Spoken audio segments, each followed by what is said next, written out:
मुसलमान तरावी में खुद लड़ पड़े।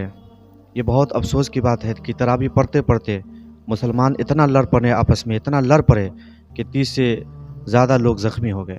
तो हुआ इस तरीके से था कि तरावी की नमाज़ जैसे अमूमन रोज़ाना हम और आप अदा करते हैं, उसी तरीके से तरावी की नमाज़ अदा की जा रही थी। और अमूमन हम और आप देखते हैं कि तरावी में बच्चे जब आते हैं तो बच्चे शरारत करते हैं। तो हुआ इसी तरीके से था कि बच्चे शरारत कर रहे थे, तो उसमें से एक आदमी उन बच्चों को समझाने लगता है कि बच्चों शरारत ना करो, शोर-शराबा ना करो, क्योंकि तुम्हारे शोर-शराबा करने से जो हाफ़िज़ कुरान हैं, जो तरावी पढ़ा रहे हैं, उन्हें भी दुश्वारियों का सामना करना पड़ रहा है। उन्हें भी थोड़ा-सा परेशानी हो रही है तरावी पढ़ाने में, और ये मस्जिद के अदब के भी ख़िलाफ़ है। तो खुदारा शोर-शराबा ना करो, और ये हराम है, गुनाह भरा काम है। उन बच्चों को समझाया जाता है, लेकिन बच्चे इतने शरारती थे कि बच्चे एक भी ना सुनते हैं।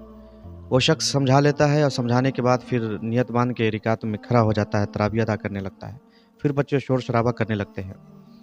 बात इतनी बढ़ जाती है कि उसी वक़्त जो है आपस में लोग लड़ने लगते हैं। काफ़ी समझाने के बाद जैसे-तैसे करके तरावी की नमाज़ अदा की जाती है, नमाज़ें मुकम्मल की जाती है, और जैसे ही तरावी की नमाज़ पढ़ के लोग मस्जिद से बाहर निकलते हैं, तो आपस में लड़ने लगते हैं।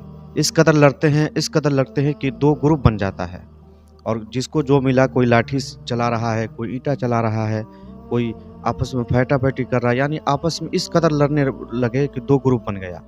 और बाकी लोग उन्हें समझाने की कोशिशें कर रहे थे, छुड़ाने की कोशिश कर रहे थे, लेकिन आपस में लोग मानने के लिए तैयार नहीं थे।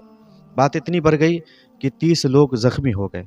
जब लोग नहीं माने तो मजबूरन पुलिस को बुलाया गया, पुलिस वहाँ आती है और कुछ लोगों को वहाँ से गिरफ्तार करके ले जाती है। हमारी मस्जिदों पर गैर लोग पत्थर चलाया करते थे, मदरसों पर पत्थर चलाया करते थे, लेकिन आज खुद ही मुसलमान होकर एक मुसलमान पर पत्थर चलाया जा रहा है, लाठी बरसाया जा रहा है। तो ये बड़े अफ़सोस की बात है। ये हमारे लिए बहुत शर्मिंदगी की बात है कि हमें होना क्या चाहिए था और हम हो क्या रहे हैं। तो खुदारा अल्लाह रब्बुल इज़्ज़त से दुआ है कि अल्लाह रब्बुल इज़्ज़त हम सबों को अपनी हिफ्ज़ व अमान में रखे, हम सबों के ऊपर अपना करम, अपना फ़ज़ल फ़रमाए।